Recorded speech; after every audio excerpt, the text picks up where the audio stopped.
बिस्मिल्लाहिर्रहमानिर्रहीम। टॉपिक हमारे पास है ट्रांसक्रिप्शन, जीन एक्सप्रेशन या इसको हम प्रोटीन सिंथेसिस भी जो है ना वो नेक्स्ट हमारा आएगा, प्रोटीन सिंथेसिस। तो इसको हम कह सकते हैं कि ट्रांसक्रिप्शन है, जीन एक्सप्रेशन है, या हमारे पास क्या है, प्रोटीन सिंथेसिस है। तो लास्ट लेक्चर हमने डिटेल के साथ डिस्कस किया था, रेप्लिकेशन हमने देखा था, उसके मॉडल्स देखे थे और डिफरेंट हमने स्टेप्स देखे थे कि किस तरह से पूरा रेप्लिकेशन का प्रोसेस जो है ना वो होता है। तो यहाँ सबसे जो अहम चीज़ है वो ये है कि प्रोटीन की क्या होती है, सिंथेसिस होती है। लेकिन प्रोटीन की सिंथेसिस हमारा नेक्स्ट लेक्चर है।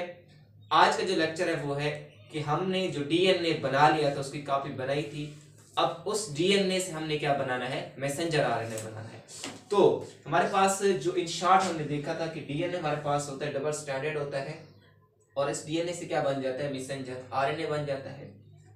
और डीएनए से जो मैसेंजर आरएनए का बनने का प्रोसेस होता है, इस प्रोसेस को हम कहते हैं ट्रांसक्रिप्शन। डीएनए से मैसेंजर आरएनए बनने का जो प्रोसेस होता है, इस प्रोसेस को हम कहते हैं ट्रांसक्रिप्शन। ट्रांसक्रिप्शन कहते हैं। तो हमारे पास ये ट्रांसक्रिप्शन होता है।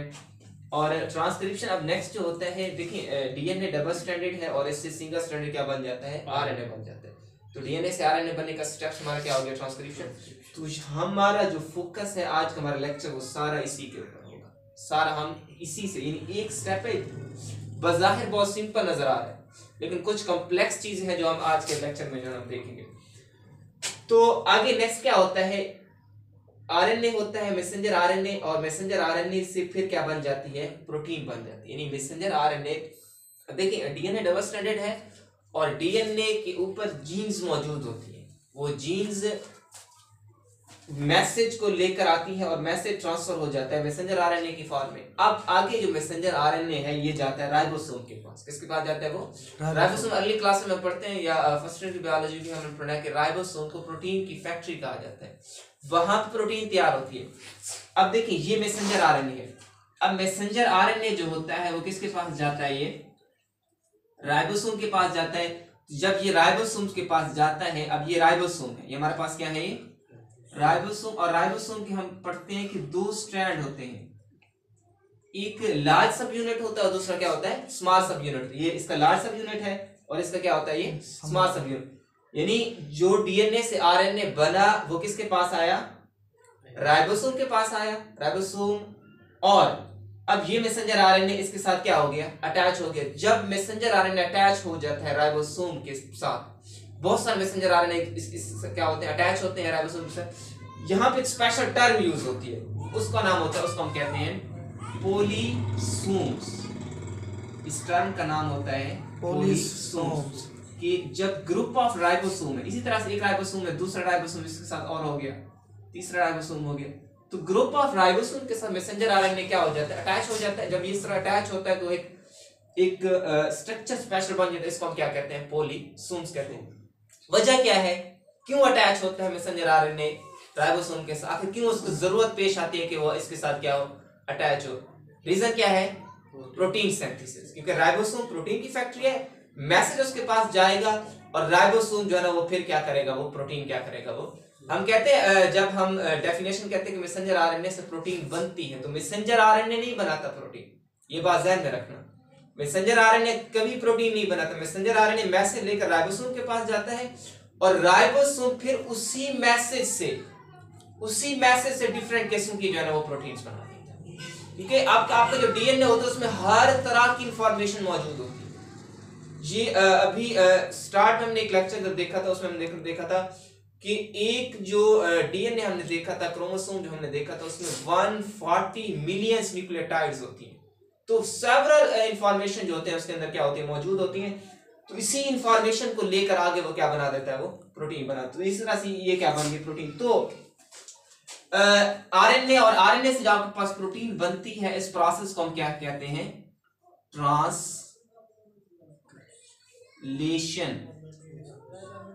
डीएनए से आरएनए बना, मैसेंजर आरएनए बना, ट्रांसक्रिप्शन, और आरएनए से आपके पास क्या बनी, प्रोटीन बनी। इसको हम क्या कहते हैं, ट्रांसलेशन। इस सारे प्रोसेस को हम क्या कहते हैं, सेंट्रल डॉग्मा। तो डेफिनेशन अगर आ जाए, what is central dogma, formation of double stranded DNA formation of single stranded messenger RNA from the DNA and then protein as synthesis from the messenger RNA. This process is known as central dogma. अब बार बार हम protein कह रहे हैं, तो protein हमारा basically next lecture है, जब हम ट्रांसलेशन देखेंगे वो नेक्स्ट में आपको समझाऊंगा।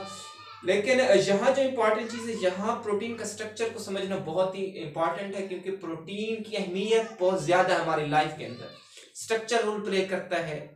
और इस तरह से अगर देखें तमाम जो एंजाइम होते हैं वो प्रोटीन के बने होते हैं, और एंजाइम जो होते हैं जितने भी बॉडी के फंक्शन परफॉर्म होते हैं उसको कैटालाइज करने में क्या करते हैं, वो अहम रोल क्या करते हैं, प्ले करते हैं। अब प्रोटीन के अंदर दो चीजें होती हैं जो बहुत इंपॉर्टेंट होती हैं। अमाइनो एसिड्स के बने होते हैं प्रोटीन के मॉलिक्यूल, और अमाइनो एसिड के बने के होने के साथ साथ इसके अंदर दो चीजें देखिए, ये अमाइनो एसिड है A B C D, ये इसके अंदर क्या है, ये अमाइनो एसिड मौजूद है। दो चीजें इसके अंदर, नंबर ऑफ अमाइनो एसिड अहम होते हैं भाई, इस प्रोटीन के अंदर कितना अमाइनो एसिड्स होते हैं। मिसाल के तौर पर हम हीमोग्लोबिन में देखते हैं 574 अमाइनो एसिड्स होते हैं। तो आपके पास जो number of amino acids important होता है, सीक्वेंस जो होती है ना वो क्या होती है, इंपॉर्टेंट। यानी A है, उसके बाद B, B के बाद C, C के बाद D, D के बाद E। अगर D को हम काट दें, यहाँ पे D की जगह पे F लगा दें, जब इसको लगा देंगे तो फिर क्या होगी, वो सारी सीक्वेंस खराब हो जाएगा और फिर अमाइनो एसिड अपना स्ट्रक्चर मेंटेन नहीं रखेगा। तो ये हमारे पास क्या होती है, वो प्रोटीन की इंपॉर्टेंस होती है। असल टॉपिक की तरफ बढ़ते हैं, हमारे पास क्या होता है कि जो हमारा टॉपिक है कि डीएनए से क्या बनता है, आरएनए बनता है। डीएनए से क्या बनता है, हमारे पास आरएनए बनता है। इस प्रोसेस को हम क्या कहते हैं, ट्रांसक्रिप्शन कहते हैं। इस टॉपिक को समझने से पहले कुछ टर्म्स है आपको वो अंडरस्टैंड करनी। सबसे जो पहली टर्म है वो क्या होती है, प्रोमोटर। अब देखें ये हमारे पास डीएनए मौजूद है। अब डीएनए डबल स्टैंडर्ड होता है, लेकिन जो डीएनए डबल स्टैंडर्ड होता है इसके अंदर स्पेसिफिक जीन्स मौजूद होती हैं। डीएनए के अंदर स्पेसिफिक क्या होती हैं, ये जीन्स मौजूद होती हैं। और ये जो जीन्स मौजूद होती हैं इसको हम कहते हैं प्रोमोटर साइट कहते हैं। क्या कहते हैं उसको, प्रोमोटर साइट। जिस तरह से हमने देखा था रेप्लिकेशन का जो प्रोसेस होता है उसमें मुख्तलिफ किस्म के एंजाइम इन्वॉल्व होते हैं। डीएनए पॉलीमरेज 1 है, 2 है, 3 है, डीएनए लाइगेज है। तो मुख्तलिफ इसमें भी मुख्तलिफ किस्म के क्या होते हैं, वो एंजाइम इन्वॉल्व होते हैं। तो इसमें जो सबसे पहले एंजाइम इन्वॉल्व होता है उस एंजाइम का नाम होता है आरएनए पॉलीमरेज। क्या नाम होता है एंजाइम का, तो जो एंजाइम इसके अंदर इन्वॉल्व है उस एंजाइम का नाम क्या होता है, आरएनए पॉलीमरेज। तो अब यहां पे क्या होता है, आरएनए पॉलीमरेज इस डीएनए के साथ अटैच होता है, लेकिन अटैच होने के लिए कोई जगह चाहिए ना उसको, ऐसे तो नहीं आंखें बंद करके अटैच हो जाएगा। तो आरएनए पॉलीमरेज ने डीएनए के साथ अटैच होना है। अब अटैच होने के लिए उसको कोई जगह चाहिए, आगे स्पेस चाहिए।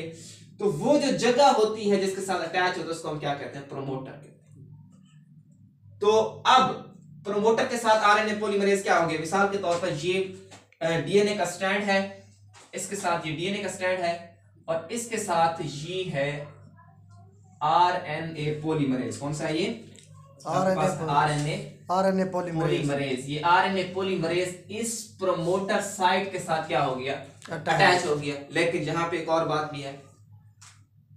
अब प्रोमोटर मैंने आपको समझा दिया, प्रोमोटर क्या होता है कि स्पेसिफिक साइट होती है डीएनए के ऊपर जहां आरएनए पॉलीमरेज क्या होता है, जाके अटैच होता है। लेकिन ऐसे नहीं जुड़ता वो, उसको जोड़ने के लिए कुछ चीजों की जरूरत होती है। आरएनए पॉलीमरेज दरअसल क्या होता है, इसमें 2 अल्फा होते हैं और 2 क्या होते हैं, बीटा होते हैं, और इसके साथ एक सिग्मा फैक्टर होता है। ये क्या होता है, इसके साथ एक सिग्मा फैक्टर होता है। ये जो सिग्मा फैक्टर होता है ना, दरअसल सिग्मा फैक्टर क्या होता है, सिग्मा फैक्टर दरअसल आरएनए पॉलीमरेज की आंख होती है। इसको देखता है आरएनए पॉलीमरेज को, और इसको आरएनए पॉलीमरेज को इस प्रोमोटर के साथ क्या कर देता है, अटैच कर देता है।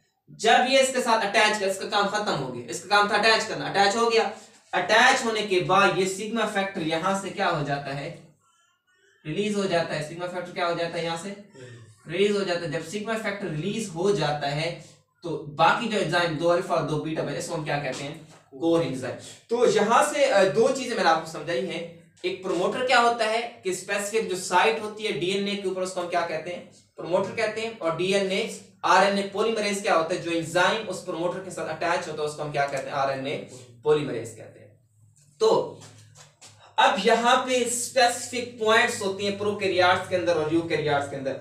यहाँ से देखिए मैंने एक डायग्राम बनाई है यहाँ पे, तो ये डायग्राम देखिए। अब ये डीएनए के स्ट्रैंड है, एक स्ट्रैंड ये हो गया और दूसरा स्ट्रैंड ये हो गया। अब मिसाल के तौर पर आपका जो जीन्स है यहाँ पे मौजूद है, यहाँ से आगे धागे ने बनना है, यहाँ से आरएनए ने क्या बनना है, इस जगह से आरएनए के धागे ने बनना है। अब देखिए ये मिसाल के तौर पर इस आरएन और यहाँ इधर भी न्यूक्लियोटाइड अटैच और इधर भी क्या है, ये न्यूक्लियोटाइड क्या है, अटैच है। अब यहाँ पे जो न्यूक्लियोटाइड अटैच है, यहाँ मिसाल के तौर पर यहाँ 0, ये +1 2 3 +2 +3, इसी तरह से ये सारे न्यूक्लियोटाइड मौजूद है। यहां जब हम पीछे आएंगे तो हमारे पास क्या होगा, ये -1 -2 -3 ऐसे ऐसे चलेगा ना पीछे -5। तो ये जो होता है ये प्रोमोटर साइड होती है। पीछे की तरफ क्या होती है, ये प्रोमोटर साइड। पीछे की तरफ जैसे हम जाएंगे तो ये हमारा सीक्वेंस क्या होगी, माइनस सीक्वेंस होगी। अब यहाँ पे हमारे पास न्यूक्लियोटाइड की सीक्वेंस मौजूद है, दो सीक्वेंस होती है, एक होती है TTGACA और दूसरी होती है TAT TATAAT। ठीक है। अब क्या होता है, इसको हम क्या कहते हैं, कैट बॉक्स कहते हैं और इसको हम क्या कहते हैं, टाटा बॉक्स कहते हैं। अलग अलग होते हैं प्रोकैरियोट्स के अंदर। माइनस सेकंड सेट को समझिए, जैसे हम जीन है जिनके पीछे की बैक की तरफ आएंगे, इधर क्या होगा, माइनस होगा। और जैसे हम नंबरिंग पे जाएंगे, जैसे यानी -35 के ऊपर ये सीक्वेंस मौजूद है और -75 के ऊपर -10 के ऊपर ये सीक्वेंस मौजूद है। अलग अलग होती है प्रोकैरियोट्स और यूकैरियोट्स में। यानी पॉइंट्स क्लियर हुआ कि जैसे जीन जिसके साथ अटैच है, जीन से पीछे की तरफ आएंगे वो माइनस होगा, आगे की तरफ हम क्या चाहेंगे, प्लस होगा। तो उसके -35 नंबर पर ये सीक्वेंस आएगी और -10 नंबर पर क्या आएगी, प्रोकैरियोट्स के अंदर ये सीक्वेंस है। इसी तरह से यूकैरियोट्स में -75 न्यूक्लियोटाइड नंबर पर ये सीक्वेंस मौजूद होगी, टटगासा टाटा बॉक्स कैट बॉक्स होगा। और इस तरह से -25 के ऊपर क्या होगी, ये टाटा बॉक्स क्या होगा, ये मौजूद होगा।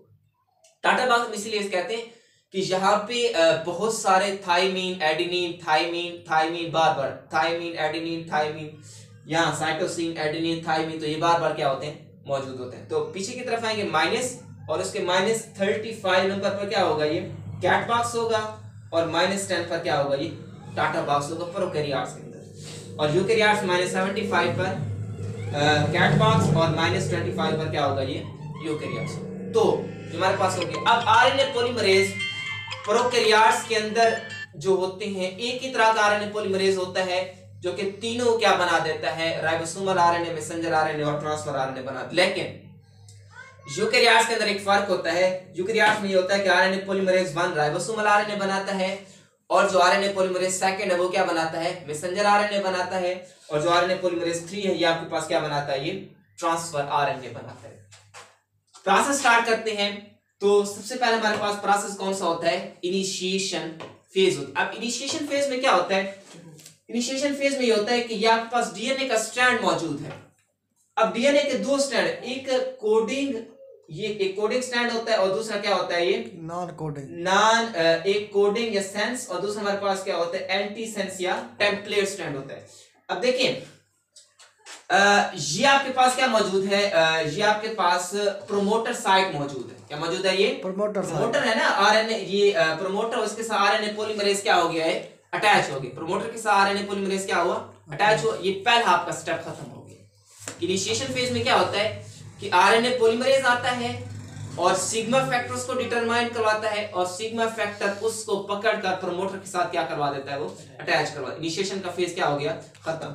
नेक्स्ट अब आपके पास इलांगेशन। इलांगेशन में क्या होता है, अटैच हो गया, यानी ये देखिए ये आपके पास जो आरएनए, ये आरएनए पॉलीमरेज है, ये आरएनए पॉलीमरेज, ये आरएनए पॉलीमरेज इस प्रोमोटर साइट के साथ क्या हो गया, अटैच हो गया।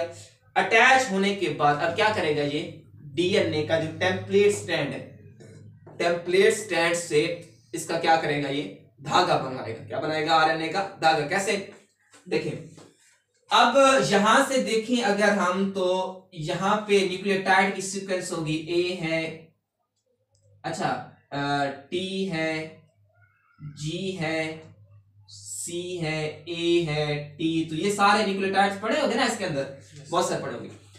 अब यहां से क्या करेगा, जो आरएनए पॉलीमरेज अटैच हुआ है उसके साथ, अब आरएनए पॉलीमरेज इसी टेम्पलेट स्ट्रैंड से आरएनए का, मैसेंजर आरएनए का क्या बना देगा, ये स्ट्रैंड बना देगा। लेकिन एक बात यहाँ पे आपने ध्यान में रखनी है, और वो बात ये है, ये देखिए, ये मिसाल के तौर में धागा यहाँ पे बना देता हूँ, आपके पास क्या बन गया ये देखिए 5 प्राइम से 3 प्राइम की तरफ होगा। किसकी तरफ होगा ये, हमेशा हमेशा रेप्लिकेशन की तरह ये भी, इसकी डायरेक्शन भी क्या होगी, 5 प्राइम से 3 प्राइम की तरफ होगी। तो अब देखिए इसके साथ, फिर इसके साथ क्या होगा, इसके साथ जो होगा एडेनिन के साथ फिर जो नाइट्रोजन बेस वो क्या हो जाएंगे, अटैच होगी। अब एडेनिन के साथ क्या अटैच होगा, थाइमिन अटैच नहीं होगा। यही तो स्टूडेंट्स गलती करते हैं, आरएनए बन रहा है, आरएनए में थाइमिन नहीं होता, एडेनिन के साथ क्या अटैच होगा, थाइमिन की बजाय यूरासिल अटैच होगा। थाइमिन नहीं होती आरएनए के अंदर, गवानीन के साथ साइटोसिन, साइटोसिन के साथ गवानीन, थाइमिन की बजाय क्या अटैच होगा, वो यूरासिल अटैच होगा।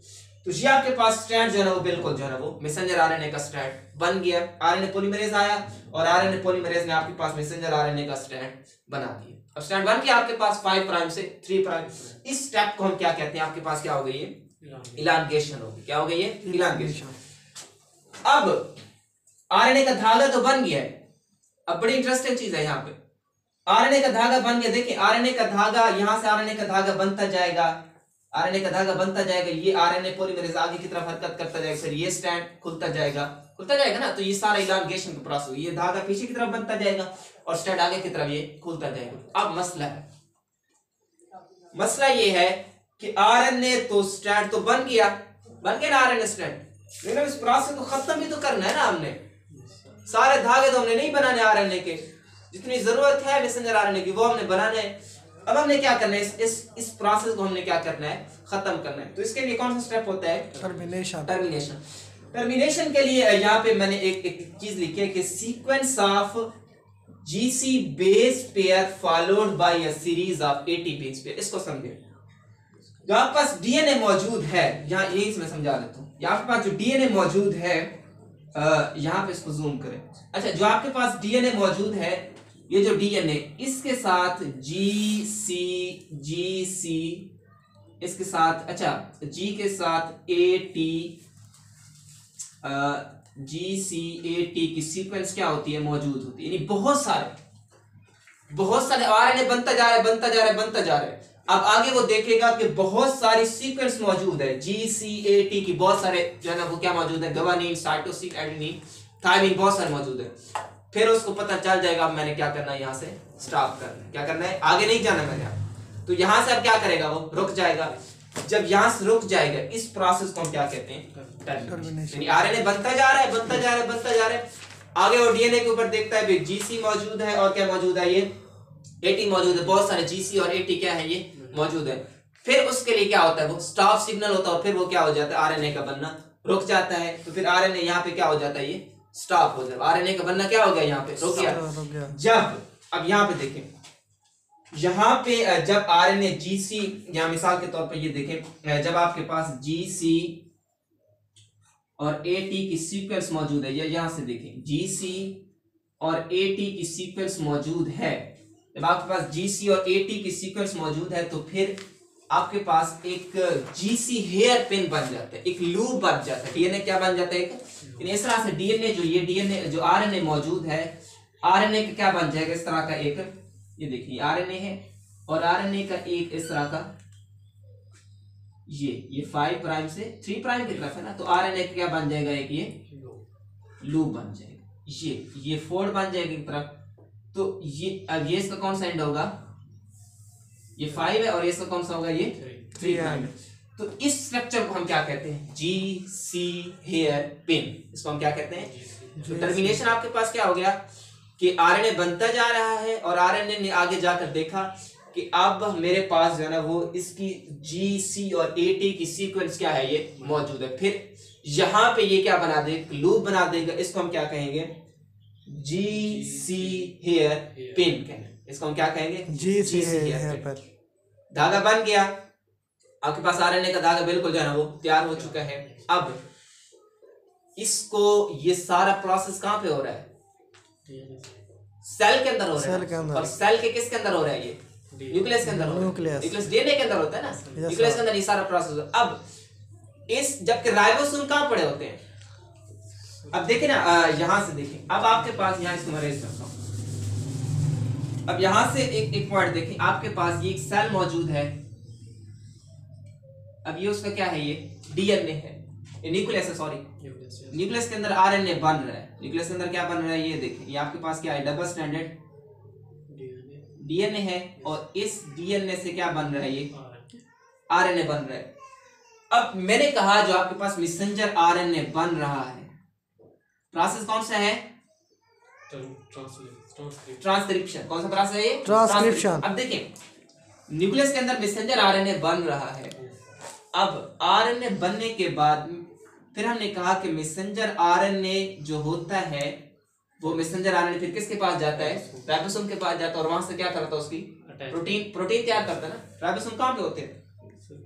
न्यूक्लियस होते हैं, बाहर होते हैं। न्यूक्लियस के अंदर नहीं होते राइबोसोम बाहर पड़े होते हैं। या तो वो रफ एंडोप्लाज्मिक रेटिकुलम के साथ अटैच है, या फ्रीली क्या है? ये मौजूद है। या इसके साथ रफ एंडोप्लाज्मिक रेटिकुलम के साथ क्या है? ये अटैच है, या फ्रीली क्या है? ये मौजूद है। अब इस मैसेंजर आरएनए ने न्यूक्लियस से निकल कर किस में आना है? ये साइटोप्लाज्म में आना है ना। प्रोकैरियोट्स में आ जाता है साइटोप्लाज्म के अंदर, लेकिन जब यूकैरियोट्स में आता है ना मैसेंजर आरएनए साइटोप्लाज्म के अंदर आता है, तो यहाँ इसके बहुत सारे दुश्मन मौजूद होते हैं, एनिमीज मौजूद होते हैं, एंजाइम मौजूद होते हैं, और वो एंजाइम इसको क्या कर देते हैं? वो डिस्ट्रॉय कर देते हैं। तो इस एंजाइम से बचने के लिए मैसेंजर आरएनए ने बड़ा चालाक होता है ये, ठीक है ना। तो ये अपने अंदर कुछ तब्दीलियां लेकर आता है, ताकि मैं जब जाऊं साइटोप्लाज्म में तो मैं क्या अपने आप को क्या रख सकूं? ये महफूज रख सकूं। अब तब्दीली जो होती है, ये जो तब्दीलियां होती है, इस तब्दीली को कहते हैं हम पोस्ट ट्रांसक्रिप्शन मॉडिफिकेशन। क्या कहते हैं इसको?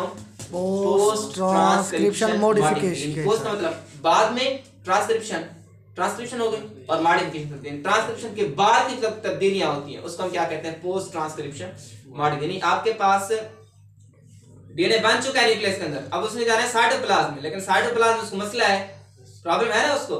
फिर अपने आप को चेंज करना है। ये जो चेंजेस होती हैं जो ट्रांसक्रिप्शन के बाद होती है, इसको हम क्या कहते हैं? Post transcription modification.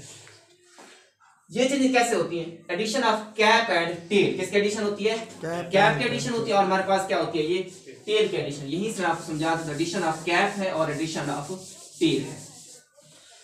तो यहां से देखिए, ये मिसाल के तौर पर आरएनए का स्ट्रैंड मौजूद है। ये क्या मौजूद है? ये आरएनए का क्या है? ये स्ट्रैंड मौजूद है। तो कैप, अच्छा स्टूडेंट्स ये ध्यान रखते, जो सर में टोपी पहनते हैं वो कैप होती है। यहाँ कैप वो नहीं होती, यहां से दरअसल ये होती है कि इसका जो 5 प्राइम एंड होता है ना, इसका 5 प्राइम एंड, ये 5 प्राइम एंड है, और दूसरा हमारे पास क्या मौजूद है? ये 3 प्राइम एंड। तो इसके 5 प्राइम एंड के साथ एक कैप अटैच होती है। कैप से मुराद ये होता है 7 मिथाइल जीटीपी। 7 कैप कौन सी होती है?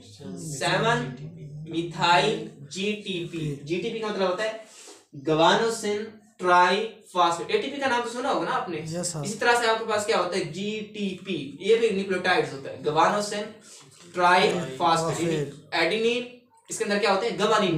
क्या होती है? गवानीन। और 7 मिथाइलिन, इसके कार्बन नंबर 7 के ऊपर आपके पास मिथाइल ग्रुप CH3 क्या है? ये अटैच। तो आपके पास क्या है? कैप किस फॉर्म में होती है? 7 मिथाइल गवानोसिन ट्राइफॉस्फेट। कैप अटैच हो गई। अब कैप के साथ आपके पास एक और स्ट्रक्चर क्या अटैच होता है, उसको हम कहते हैं टेल। तो कैप और कैप के साथ क्या अटैच हो गई? ये टेल अटैच हो गई। टेल जो होती है ये होती है पोली ए का मतलब क्या होता है? पोली का मतलब बहुत सारे, और एक मतलब एडेनिन। यहाँ पे बहुत सारे क्या होते हैं? एडेनिन क्या होते हैं? मौजूद होते हैं। तो पोली एडेनिन मौजूद होते हैं। कैप अटैच हो गई, और क्या हो गई? टेल अटैच हो गई। अब आपके पास जो आरएनए है वो बिल्कुल क्या है? वो टोपी भी पहन ली और पाँव में जूता भी इसके मौजूद है। अब ये बिल्कुल आपके पास क्या है? ये सेव है। अब इसको कोई खतरा नहीं है दुश्मन से। अब ये आराम से मजे से साइटोप्लाज्म में जाएगा, राइबोसोम के पास जाएगा, राइबोसोम का कहेगा भाई मैसेज आ चुका है, अब आप क्या करें, प्रोटीन तैयार करें। तो ये आपके पास एक चेंजेस होगी। दूसरी चेंजेस भी होती है, ठीक है ना, दूसरी चेंजेस भी होती है, उसको मैंने वहां पे लिखा है स्प्लाइसिंग। स्प्लाइसिंग क्या होती है? अब देखिए जो आरएनए आता है ना, आरएनए, अब ये देखिए आरएनए है, यहां से मैं इसको दोबारा यहां से इसको ड्रा करता हूं, ये आरएनए है, मैसेंजर आरएनए है, ये आपके पास मैसेंजर आरएनए है। अच्छा ये आपके पास है जनाब मैसेंजर आरएनए, ये देखिए, अच्छा ये मैसेंजर आरएनए है सारा, ठीक है बेटा ये। अच्छा ये आपके पास क्या है, ये मैसेंजर आरएनए है, और ये देखिए ये आपके पास क्या है, ये मैसेंजर। अब मसला है यहाँ पे, आखिरी मसला है, ये जो मैसेंजर, ये इसका कौन सा होगा, 5 प्राइम एंड होगा, और इसके साथ कौन सा होगा, ये 3 प्राइम है। क्या भी मौजूद है इसके साथ, और क्या मौजूद है, ये टेल भी, क्या भी मौजूद है, और उसके साथ क्या मौजूद है, ये टेल। 7 मिथाइल गुआनोसिन ट्राइफॉस्फेट है क्या, और टेल क्या है, पॉली एडेनिन मौजूद। अच्छा तो ये जो सारा मैसेंजर आरएनए है, इस सारे मैसेंजर आरएनए के पास मैसेज नहीं होता कि वो प्रोटीन को तैयार करवा सके। कुछ इसके पार्ट होते हैं जो प्रोटीन तैयार करवाते हैं, और कुछ पार्ट होते हैं प्रोटीन तैयार नहीं करवाते। तो जो प्रोटीन तैयार करवाते हैं वो हमारे लिए क्या है, यूजफुल है, और जो प्रोटीन तैयार नहीं करते हमारे लिए क्या है, वो यूजफुल नहीं है ना, उसको हमने क्या करना है, वो रिमूव करना है। जो आपके पास प्रोटीन तैयार करवाते हैं तो उन स्ट्रैंड को हम कहते हैं एक्सॉन, उसको हम क्या कहते हैं, वो एक्सॉन। जो प्रोटीन तैयार करवा रहे हैं उन स्ट्रैंड को हम क्या कहते हैं, एक्सॉन, या उसको हम क्या कहते हैं, कोडिंग। प्रोटीन तैयार करवाते हैं उसको हम क्या कहते हैं, एक्सॉन, या उसको कोडिंग। और जो प्रोटीन तैयार नहीं करवाते उसको हम क्या कहते हैं, एंटीरॉन या नॉन कोडिंग, एंटीरॉन या। अब यहाँ पे हमने क्या करना, क्या है करना, क्या है हमने यहाँ पे, सर जो यूजफुल हैं तो उनको हम रखना है, जो यूजफुल नहीं है उनको हम नहीं।